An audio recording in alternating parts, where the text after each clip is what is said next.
Keterampilan literasi merupakan materi lintas kurikulum. Artinya keterampilan literasi dibutuhkan dalam semua mata pelajaran. Sehingga semakin baik keterampilan literasi yang dimiliki oleh pelajar, maka hasil belajarnya pun akan semakin baik. Untuk mengetahui bagaimana kualitas literasi di Indonesia saat ini, kita sudah bersama dengan Mas Yosef Aditya selaku Corporate Secretary Gramedia dan Mbak Rizky Syafitri selaku founder Medan Heritage. Mas Adit, bagaimana kita melihat sistem pendidikan di Indonesia berdasarkan hasil dari penelitian UNESCO yang menunjukkan rendahnya tingkat minat baca masyarakat di Indonesia? Kalau kita perhatikan ada satu sistem pendidikan Indonesia yang saat ini bisa jadi memengaruhi hasil budaya literasi di Indonesia. Jadi salah satu yang menyebabkan, jadi sebelumnya tingkat minat baca Indonesia menurut UNESCO adalah hanya 0,01% setiap penduduk Indonesia dan itu adalah nomor 2 terbawah. Wah, parah sekali ya. Parah sekali. Jadi bisa jadi karena sistem pendidikan Indonesia kita salah satunya adalah ketika ada pertanyaan ujian, ketika ada pertanyaan tes, itu adalah sistem pertanyaan tertutup. Berbeda sekali dengan salah satu negara di Eropa yang dia menggunakan sistem pertanyaan terbuka. Dengan menggunakan sistem pertanyaan terbuka, menjadikan siswa atau murid mau tidak mau akhirnya membaca buku, membaca materi. Sehingga karena dia harus menjelaskan setiap poin-poin dengan dari pertanyaan terbuka yang disediakan oleh guru-guru mereka, dan itu berbeda sekali dengan yang terjadi di Indonesia. Begitu. Berarti memang harusnya itu dari sekolahnya sendiri juga memacu siswanya untuk membuat pendapat sendiri ya. Betul. Kemudian yang kedua, guru-guru di Indonesia lebih senang dengan metode pembelajaran satu arah. Jadi hanya menjelaskan, menerangkan, mengerti atau tidak mengerti, pokoknya dijelaskan. Karena mereka harus mengejar materi kurikulum yang harus diberikan kepada peserta didik. Itu juga ditengarai menjadikan kita, murid-murid kita, bangsa kita kurang minat baca. Karena tidak pernah dirangsang dari sejak sekolah untuk membaca buku sebenarnya. Begitu. Kalau Mbak Rizky dari komunitas blogger sendiri melihat fenomena ini bagaimana? Kalau misalnya dari komunitas blogger saya, kebetulan juga aku tergabung dari salah satu komunitas blogger Medan. Nah, itu ada satu kegiatan yang kita memang dirangsang untuk menulis. Otomatis kan kalau kita menulis berarti kita membaca. Nah, itu kegiatan itu namanya menulis keroyokan gitu. Jadi ngeblog keroyokan. Jadi setiap 1 bulan dikasih tema. Satu tema yang mungkin kita belum tahu tema itu, tapi mau nggak mau kita harus baca. Jadi kita akhirnya menulis tentang tema yang disuguhkan. Dan juga ada aktivitas-aktivitas tiap bulannya yang dilakukan, itu seperti durian, diskusi ringan anak Medan gitu. Nah, jadi ini yang merangsang supaya kita minat bacanya ada. Setidaknya kan membaca itu tidak hanya buku, tetapi dengan kita dengar teman-teman sharing, teman-teman berbagi informasi, itu juga salah satu membaca peristiwa gitu. Nah, jadi memang kita dari teman-teman blogger sendiri, dari kita itu membuat satu program yang dimana teman-teman yang tergabung di dalam blogger ataupun teman-teman yang tidak tergabung dalam blogger tapi mereka doyan nulis, ini ada tema, kita ngeblog keroyokan. Oh gitu. Seperti itu. Pernah nggak ada kegiatan rutin membuat satu tulisan kemudian dibahas sama-sama gitu? Itu pernah terjadi di kegiatan aku pribadi bareng teman-teman, itu namanya Gerakan Medan Heritage. Di sana kita buat satu kelas namanya kelas Heritage. Kita angkat satu tema, itu temanya sudah 2 kali dilakukan. Itu tema yang pertama itu cerita tempo dulu tentang Lonsum Sumatera, dan yang kedua itu cerita tempo dulu tentang tembakau Delhi. Nah, ini kan salah satu sejarah yang sangat kental di Kota Medan yang meningkatkan kenapa Kota Medan akhirnya menjadi kota ketiga terbesar di Indonesia. Nah, ternyata terkenal dengan perindustriannya. Industri apa sih? Sawit dan tembakau Delhi ternyata yang membawa Medan ini menjadi nama yang sangat harum di dunia Eropa. Nah, ini kita buat satu tema, kita mengundang teman-teman, baik itu dari umum, dari teman-teman blogger, dari teman-teman media, yang akhirnya kita minta satu tema nih untuk diangkat. Jadi teman-teman yang tidak terlalu doyan baca, kita rangsang, kita kasih tahu, begitu dia, wah ini keren gitu. Nah, akhirnya dia browsing sendiri. Jadi teman-teman yang masuk ke sana, kita wajibkan mereka harus buat full tweet, otomatis menulis, pasti mereka membaca. Nah ini rangsangan-rangsangan yang bagaimana kita buat suatu pergerakan yang mereka suka, tapi di dalamnya kita package untuk mereka terangsang untuk membaca, seperti itu. Dan hasilnya? Alhamdulillah setiap kali kita bikin pergerakan sekarang mereka mah justru menanya gitu, Kak kapan Medan Heritage buat kegiatan lagi gitu. Mereka udah ketagihan sendiri ya. Jadi tolak ukurnya kalau dulu ditanya apa itu Medan Heritage, sekarang tolak ukurnya Kak kapan lagi ada kegiatan Medan Heritage. Oh gitu. Gitu. Kalau Mas Adit ngeliat kegiatan gini gimana? Kegiatan Apakah Medan Heritage menarik ya menurut kita, sehingga ke depan kelihatannya Gramedia dengan Medan Heritage akan menggelar beberapa kolaborasi dengan Medan Heritage, dan ini juga kembali lagi untuk merangsang budaya baca di Medan pada khususnya Sumatera Utara pada umumnya ya. Jadi kita melihat kegiatan-kegiatan di Medan Heritage ini sesuai atau sejalan dengan visi misi Gramedia yang mencerdaskan kehidupan bangsa ya. Jadi menarik sekali. Gitu. Mas, kalau misalnya ada nih masyarakat yang masih enggan untuk membaca gitu kan, kira-kira apa sih yang membuat mereka malas gitu? Yang membuat mereka malas, kalau kita bicara sejarah Indonesia, memang Indonesia sendiri, nanti mungkin Mbak Rizky bisa memberikan konfirmasi sebagai penggiat heritage. Bangsa Indonesia gemar dengan budaya oral sebenarnya, dengan budaya bercerita. Dan memang turun-temurun kita bercerita. Tetapi adalah sekarang kita seperti terputus ketika dari budaya cerita. Sebenarnya bangsa-bangsa maju di dunia pun juga bercerita. Tetapi kemudian mereka setelah bercerita, mereka ada budaya tulis dulu sebenarnya. Budaya menulis dulu, kemudian akhirnya membaca, sehingga muncullah teknologi-teknologi baru. Nah ini Indonesia ini dan beberapa negara Asia, Afrika, itu ketika budaya bercerita langsung loncat ke budaya dengan teknologi tinggi. Mereka melewati fase budaya menulis dan membaca. Itu juga yang membuat akhirnya sehingga kita bisa jadi tertinggal ya dalam bidang teknologi dan lain-lain. Itu yang pertama. Kemudian yang kedua ya kembali lagi sekarang karena kita sudah loncat ke teknologi, yang namanya teknologi gadget dan lain-lain sekarang sudah sedemikian dahsyat. Hari ini keluar di Eropa, Amerika, besok sudah sampai di Asia bahkan, begitu kan? Iya. Dan itu kalau kita bicara survei dari teman-teman di Kompas sendiri juga, sekarang dalam satu hari konsumsi untuk membaca semakin berkurang. Yang dulu bisa satu hari itu bisa minimal 30 menit, sekarang tinggal 5 menit sampai 10 menit. Oh begitu. Tuh. Dulu bisa, jadi dulu orang masih sempat membaca koran, sempat membaca majalah. Sekarang orang sudah sudah langsung kita perhatikan bangun pagi yang dicari pasti handphone. Ya, baik-baik. Gitu ya, sih. saudara, kita akan melanjutkan perbincangan kita terkait literasi di Indonesia setelah jeda berikut ini.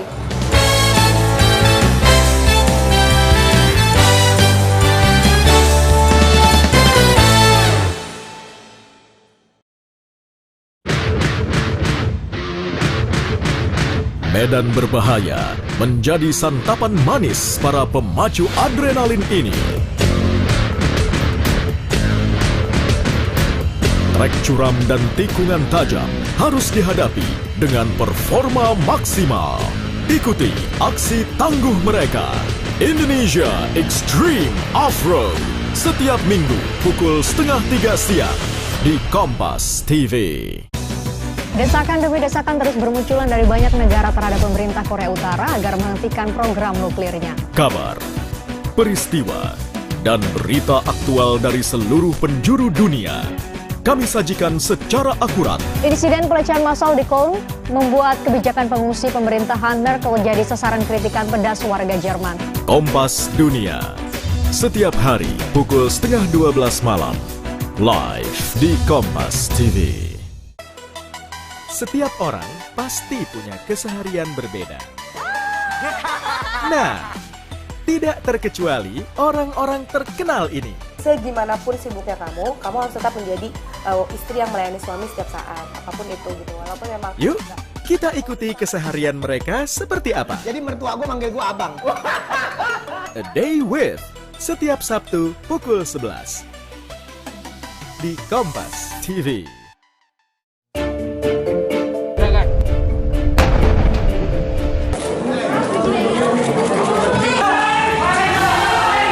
Peristiwa hangat dan terbaru kami sajikan di ruang informasi Anda.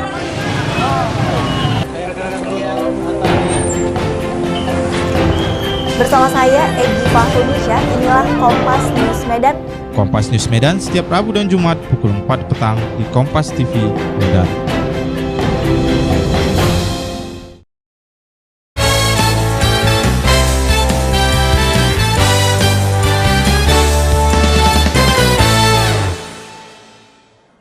Masih bersama saya, Cesaria Putri dan Mas Adit dan Mbak Rizky. Mas Adit, bagaimana menanggapi adanya pemikiran masyarakat yang enggan membeli buku dengan alasan mahal? Buku mahal ya? Sebenarnya tidak mahal sih. Sekarang yang menjadikan mahal karena lebih baik beli pulsa katanya daripada beli buku. Ya. Kalau kita bicara harga buku mahal, yang pertama sebenarnya relatif. Kembali lagi kalau kita bicara buku, di sanalah semua informasi yang kita butuhkan ada sebenarnya dengan sebuah buku. Tetapi kembali lagi kalau kita bicara harganya mahal atau murah, dan memang harus kita akui bahwa di Indonesia buku kena pajak, Mbak. Buku kena pajak, kena PPN 10% dan lain-lain lah ya. Berbeda sekali dengan istilahnya kita bicara tidak jauh India saja lah. India itu kita bicara harga buku sangat murah. Karena di sana menganggap bahwa, dan itu kebijakan pemerintah, buku adalah untuk mencerdaskan rakyatnya ya. Jadi itu menjadikan di sana buku tidak mahal. Gitu. Jadi kalau kita bicara mahal dan tidak, yang pertama memang iya relatif, yang kedua kebijakan pemerintah, yang ketiga carilah sesuatu yang baik dari sebuah buku sehingga itu menjadi tidak mahal sebenarnya. Berarti memang keinginan sendirinya ya gitu kan. Nah, kalau Mbak Rizky, dengan adanya perkembangan teknologi saat ini gitu kan, jadi buku itu tidak hanya bentuknya cetak tapi juga digital. Tapi seberapa efektifkah gini kan literasi cetak dan digital ini? Nah, kalau untuk cetak sendiri, kalau ditanya seberapa efektif, otomatis lebih efektif ya. Bukan lebih sih. Sebenarnya ini sesuatu hal yang berbeda. Ketika kita ngomongin yang cetak, otomatis ada komunikasi dua arah antara si guru dan si siswa. Tetapi kalau misalnya dia digital, otomatis kan guru memberikan materi, siswa membahasnya. Nanti setelah selesai dikirim ulang. Nah seperti itu. Jadi komunikasi dua arah itu mungkin bisa terjadi, tetapi lebih minim daripada ketika dia bertemu langsung. Jadi secara psikologisnya, afektifnya nyampe nih. Kalau dalam metode pembelajaran kan sebenarnya 3 ya. Afektif, konatif, dan kognitif gitu. Nah ini nyampe nggak afektifnya gitu. Kalau dalam dunia digital bisa aja si guru merespon, oke, good job katanya. Tetapi kan kita tidak melihat ekspresi si gurunya menyampaikan good job, mengatakan good job itu ya otomatis kan setiap orang persepsinya berbeda untuk mentransfer maksud itu. Nah kalau misalnya untuk digital mungkin keuntungannya guru bisa melakukannya dimanapun dan kapanpun. Contoh misalnya kalaupun guru nggak masuk, sistem metode pembelajaran tetap berjalan, kurikulum tetap terkejar. Cuman kendalanya di digital ini pasti ujung-ujungnya adalah sinyal, jaringan. Nah itu, tapi kalau buku tanpa jaringan kita tetap bisa bermain, kita tetap bisa membahas, dan itu bisa dilakukan secara lebih nikmat. Karena apa? Karena kalau misalnya dikasih buku, otomatis tidak ada gadget yang harus mengganggu si siswa. Oke, kita buka materi di email, rupanya siswanya buka Facebook. Ini kan tidak bisa dikontrol, ini uncontrol. Nah, tetapi kalau buku otomatis, oke, semua gadget dikumpulkan, buku dibagi, siswa otomatis belajar. Nah seperti itu. Oke, berarti ada plus minusnya juga ya. Gitu kan. Mas Adit, apa sih yang sudah dilakukan Gramedia untuk sebagai pendukung sarana pendidikan di tengah rendahnya minat baca masyarakat saat ini? Jadi tahun 2016 ini Kementerian Pendidikan, Bapak Anies Baswedan mencanangkan tanggal 17 Mei kemarin sebagai Hari Buku Nasional, sekaligus untuk mengajak masyarakat Indonesia baca buku 15 menit tiap hari. Buku apa saja? Buku apa saja. Berarti komik boleh? Komik boleh, asalkan jangan WA atau BBM. Jadi no cellphone ya, no smartphone. No smartphone. Jadi buku cetak, e-book juga boleh, tidak masalah. Jadi tiap 15 menit tiap hari masyarakat Indonesia wajib baca buku. Itu yang dicanangkan oleh pemerintah melalui Kementerian Pendidikan tanggal 17 Mei yang lalu. Kemudian dari Gramedia sendiri tahun ini mengadakan Gramedia Reading Community Competition. Apa itu? Jadi kita mengajak komunitas-komunitas baca di seluruh Indonesia untuk yuk kita meningkatkan budaya baca, yuk kita meningkatkan budaya literasi. Nah, Gramedia mencoba mengapresiasi para penggiat budaya-budaya baca tadi yang tergabung dalam komunitas-komunitas. Kita berikan apresiasi untuk semakin meningkatkan kegiatan mereka. Jadi kita mengadakan Gramedia Reading Community Competition di 5 kota di Indonesia. Di mana aja? Di Medan, kemudian Jakarta, Yogyakarta, Surabaya, dan Manado. Jadi kita akan mengadakan kegiatan itu di 5 kota, tetapi para peserta tetap dari seluruh Indonesia boleh mendaftar. Di 5 kota sebagai tempat untuk pemberian anugerah. Tapi pelaksanaan tetap di kota masing-masing. Di masing-masing kota. Jadi untuk Medan, seluruh peserta dari Sumatera kita kumpulkan di Medan. Kemudian seluruh peserta untuk Jakarta, Jabodetabek, Jawa Barat kita kumpulkan di Jakarta. Untuk Jawa Tengah di Yogyakarta dan Jogja. Kemudian untuk Jawa Timur dan Nusa Tenggara di Surabaya. Kemudian untuk Kalimantan, Sulawesi, Maluku, Papua di Jayapura. Oh gitu. Lomba membacanya ini seperti apa? Apakah lomba cepat membaca atau lebih cepat memahami atau bagaimana? Ini bukan mengenai lomba cepat membaca, tetapi kita menilai, tadi sudah saya sampaikan, kita mengapresiasi para penggiat budaya baca yang tergabung dalam komunitas. Jadi yang kita nilai adalah komunitas-komunitas baca di seluruh Indonesia yang kegiatannya adalah memberikan istilahnya meningkatkan budaya baca kepada siapapun, generasinya apapun, mulai dari anak-anak sampai kakek nenek pun boleh, mulai dari yang berbadan sehat sampai bahkan penyandang cacat pun juga boleh, selama dia komunitas yang bergerak di upaya meningkatkan budaya baca, kita apresiasi. Dan yang kita nilai adalah kegiatannya. Kegiatannya adalah sesuai dengan brand Gramedia, inspiratif, inovatif, dan inisiatif. Jadi memang mengapresiasi para penggiat baca ini ya? Mengapresiasi para penggiat baca. Oh gitu. Yang tergabung dalam komunitas. Dan medianya boleh buku cetak atau buku digital? Buku cetak, digital, apapun boleh. Oh begitu, baik. Nah, saudara, dengan rendahnya minat baca masyarakat tersebut, tentunya para penggiat budaya membaca ini sudah menyiapkan berbagai strateginya. Untuk lebih tahu lebih lengkapnya, kita ikuti setelah jeda berikut ini.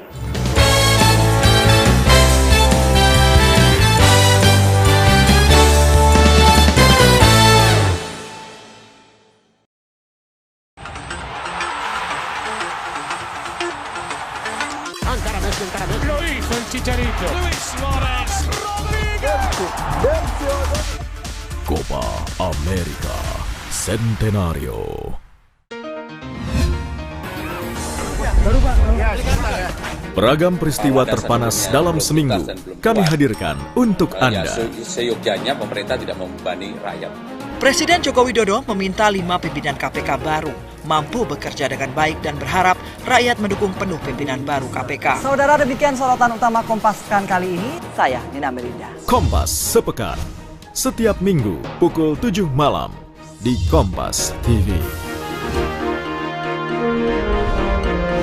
Selalu ada berita di balik peristiwa dan fenomena yang terjadi. Pemeriksaan pun berlangsung tertutup. Mereka adegan dari proses pemesanan berantas korupsi dan mencegah tindakan korupsi. Setiap informasi penting kami rangkum dalam Kompas Siang. Senin sampai Jumat pukul 11 siang. Live di Kompas TV. Aquatic, badminton, tennis, soccer, boxing, racing,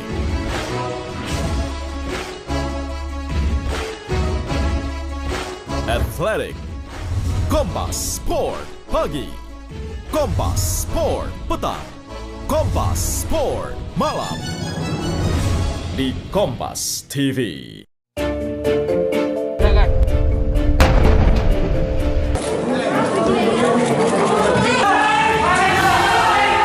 Peristiwa hangat dan terbaru kami sajikan di ruang informasi Anda.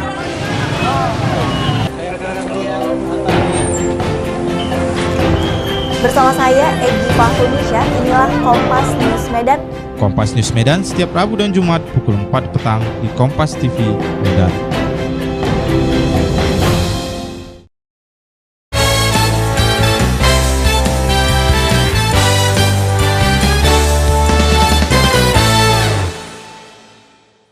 Masih di Bincang Sumut bersama saya, Cesaria Diputri, dan Mas Adit dan Mbak Rizky.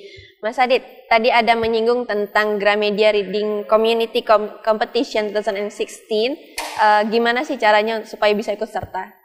Untuk para komunitas yang ingin ikut serta Gramedia Reading Community Competition ini bisa mendaftar di seluruh toko Gramedia di Indonesia. Kalau di Medan ada 5 toko, bisa di Gramedia Gajah Mada Medan, kemudian di Sun Plaza, kemudian di Focal Point, kemudian di Medan Mall, dan yang di Hotel Santika ini sendiri. Oke, ada nggak syarat-syaratnya? Syaratnya yang pertama komunitas berusia harus 1 tahun. Jadi sudah beroperasi menggiatkan budaya baca selama minimal 1 tahun. Oke. Kemudian untuk pesertanya sendiri minimal anggotanya 5. Kalau kita bicara komunitas kan tidak sendirian kan, pasti harus ada anggotanya. Minimal 5 orang sudah bisa daftar. Oke. Kemudian untuk pendaftar yang tidak ada toko Gramedianya, bisa mendaftar melalui gramedia.com. Di sana ada formulir pendaftaran yang bisa langsung diisi. Kemudian untuk yang kita nilai nanti adalah untuk supaya bukti bahwa ini komunitas sudah berjalan selama 1 tahun dengan anggota 5 orang dengan kegiatan-kegiatan budaya baca yang inspiratif, inovatif dan inisiatif tadi, menulis isai. Jadi kegiatan-kegiatan dia apa saja dituliskan menjadi sebuah isai yang menarik ya. Supaya menang kan harus menarik tuh tulisannya. Dilengkapi dengan foto-foto, kemudian kalau bisa lagi dilengkapi dengan semacam video singkat ya. Video singkat atau apa sehingga semakin meyakinkan kita bahwa komunitas baca ini ternyata inspiratif, inovatif dan inisiatif. Begitu. Isinya berapa banyak? Bebas. Bebas. Karena nanti dari kita tim panitia tetap akan melakukan feedback ya, bahwa ini betul atau tidak, kita akan verifikasi. Kenapa yang diajak itu komunitas blogger? Nah, kenapa nggak misalnya mengajak sekolah-sekolah juga, gitu, supaya kan memacu para guru dan siswanya itu sendiri untuk meningkatkan budaya membaca? Sebenarnya tidak ada batasan komunitas blogger. Kami mengajak Mbak Rizky ini kebetulan. Kebetulan komunitasnya, membernya termasuk yang banyak di Medan. Jadi harapannya semakin mudah untuk mengajak secara lebih luas. Karena nanti kegiatan ini, Gramedia Reading Community Competition ini tidak berhenti sampai di sini. Karena nanti selama 1 tahun kita akan ada event-event bersama Gramedia untuk memajukan minat baca. Selama 1 tahun itu nanti juga yang para pemenangnya akan kita beri bantuan buku. Untuk supaya koleksi-koleksi buku mereka semakin bertambah. Ada bantuan buku juga? Ada bantuan buku. Periodenya berapa lama sih? Periode lomba. Kompetisi ini? Periode kompetisi sudah diawali dari bulan Maret sebenarnya. Akan ditutup bulan Mei, tanggal 31 Mei ini. Tetapi bagi para penggiat komunitas baca, masih bisa kita terima formulir pendaftarannya setelah 31 Mei.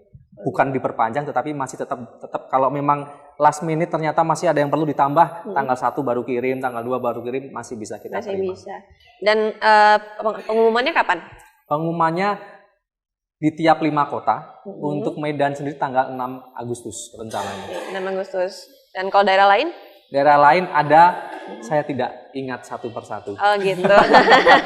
Tapi selama bulan Agustus. Karena juga kita sesuaikan dengan peringatan 17 Agustus kemerdekaan Indonesia. Mbak Rizky sendiri melihat adanya kompetisi ini bagaimana? Justru dengan adanya kompetisi ini sangat baik. Kenapa? Karena minat baca akan lebih tinggi. Apalagi melihat ya, yang saya dan teman-teman jalani selama 3 tahun itu di Kota Medan, anak mudanya terbiasa ya hidup hedon. Kalau bapak-bapak kemarin ngomongnya barbar, tapi saya menggantinya dengan kalimat hedon. Kenapa hedon? Karena yang kita perhatikan setiap Sabtu dan hari Minggu itu selalu mereka milihnya adalah weekend mall gitu. Akhirnya dibahas kenapa seperti itu ya, mungkin karena ruang publiknya belum kondusif. Nah mungkin insya Allah dengan adanya kegiatan dari Gramedia, teman-teman yang tadinya komunitas mungkin tidak terbantukan masalah buku, akhirnya dia ikut kompetisi ini dan menang. Ya siapa tahu akhirnya dia punya perpustakaan yang nantinya itu menjadi salah satu pilihan bagi kita masyarakat Kota Medan, khususnya anak-anak mudanya, itu menjadi satu agenda rutin setiap Sabtu Minggu, kenapa tidak gitu. Nah, ini kan sebuah bentuk pancingan sebenarnya, karena kami sendiri pun dari Medan Heritage itu punya keinginan dan juga punya mimpi, kita juga bergerak di budaya literasi, dan itu kita kemarin sudah bahas sama teman-teman dari Gramedia bahwasanya ada beberapa titik perkampungan di Kota Medan yang sangat minim, ya maksudnya bisa dibilang mereka jauh dari menengah ke bawah, dan mereka itu sebenarnya pengen sekolah tetapi tidak punya kemampuan, dan didukung juga dengan lingkungan yang kurang kondusif, ya tingkat kriminalnya tinggi, tingkat gaya bebasnya juga tinggi gitu. Nah ini kalau misalnya kita tidak cekoki dengan media pembelajaran yang seperti buku yang bermanfaat bagi anak-anak, ya dia akan tumbuh seperti lingkungannya. Nah, untuk meretas salah satu lingkungan yang tidak baik ini, ya budaya baca itu yang harus ditingkatkan. Itu juga kita sepakat dengan beberapa teman-teman komunitas, salah satunya itu komunitas Go River juga. Jadi kita sedang fokus ke Kampung Aur, di mana anak-anak itu kita coba kasih buku-buku ringan seperti buku gambar, yang nanti dari buku gambar itu kita ajak cerita. Nah, kenapa kamu melukis warna sungainya coklat? Dia akan menimbulkan satu statement kan? Ya, memang coklat, lihat aja Kak warnanya coklat. Tahu nggak kenapa warnanya coklat? Kita merangsang seperti itu. Ya karena itu kan buang sampahnya tiap hari ke situ Kak. Nah ini kan kita dapat data sebenarnya, data yang kita rangsang dari media baca. Itulah fungsinya kenapa media baca harus ditingkatkan. Buku itu tidak bisa lepas dari kehidupan kita sebenarnya. Berarti memang mereka harus dipancing dulu ya? Iya, harus dipancing. Terus kalau misalnya Mbak Rizky melihat rendahnya budaya baca ini gitu kan, dengan adanya mungkin bantuan perpustakaan keliling, mungkin bisa membantu. Kalau Mbak Rizky gimana? Nah, kalau untuk perpustakaan keliling sebenarnya sih itu membantu. Tetapi yang kemarin Rizky sempat ke 5 kota. Nah, di sana melihat konsep taman itu sangat edukatif. Permainan dibuat, tidak hanya sekedar dibuat, tetapi itu dirangsang untuk anak-anak itu motoriknya bergerak gitu. Jadi permainan itu dipilih. Itu salah satu bentuk untuk merangsang anak-anak ini mau aktif atau enggak. Sebenarnya kan masalah membaca itu bukan masalah si anak yang mau atau tidak, tetapi motorik dia terangsang nggak untuk membaca. Nah itu tadi, kembali lagi kalau untuk perpustakaan keliling pun, kalau si anaknya tidak dirangsang secara orang tua ataupun secara lingkungannya, ya perpustakaan keliling ini juga nggak efektif gitu. Nah akan lebih efektif seperti yang dilakukan Gramedia untuk membuat reading competition ini. Kenapa? Karena kan tepat sasaran yang dibantu adalah teman-teman yang memang bergerak untuk literasi, budaya literasi. Dengan begitu, yang tadi mungkin pergerakannya hanya di dalam satu ruangan, akhirnya mungkin pergerakannya bisa dibentuk di beberapa titik Kota Medan. Jadi teman-teman yang kayak contohnya komunitas Prapung, mereka kan di Kampung Nelayan di Belawan. Mungkin sejauh ini mereka hanya di atas Kampung Nelayan itu saja gitu, tetapi begitu ada dari Gramedia bikin kompetisi ini, mana tahu nanti mereka menang gitu, otomatis kan mereka bisa buat akses, nggak perlu harus ke Kampung Nelayan, tapi anak-anak punya satu perahu, perpustakaan perahu yang bisa keliling seputar Belawan. Akhirnya apa? Pinggiran pesisir Belawan ini masalah literasi itu terselesaikan. Nah seperti itu, itulah yang dilakukan teman-teman Go River juga. Mereka berharap di pinggiran Sungai Deli itu kan banyak perkampungan, itu terselesaikan juga permasalahan lingkungannya, mulai dari kriminalitas sampai masalah keterbelakangan pendidikan. Itu dengan apa? Dengan media baca. Makanya Bapak dari kementerian itu dapat data tadi yang 0,01% yang sama dengan arti dari 1000 cuma 1 orang yang baca gitu. Oh gitu, baiklah. Mas Adit, ada nggak harapan-harapan kepada masyarakat Indonesia untuk bisa meningkatkan minat bacanya? Mari kita dukung gerakan pemerintah baca buku 15 menit. Jadi tiap hari mulai sekarang kita budayakan baca buku 15 menit tiap hari. Buku apa saja ya? Buku apa saja. Baik. Itu dia saudara perbincangan kita bersama Mas Adit dari Gramedia dan Mbak Rizky dari Medan Heritage. Saya Cesaria Putri pamit undur diri. Sampai jumpa.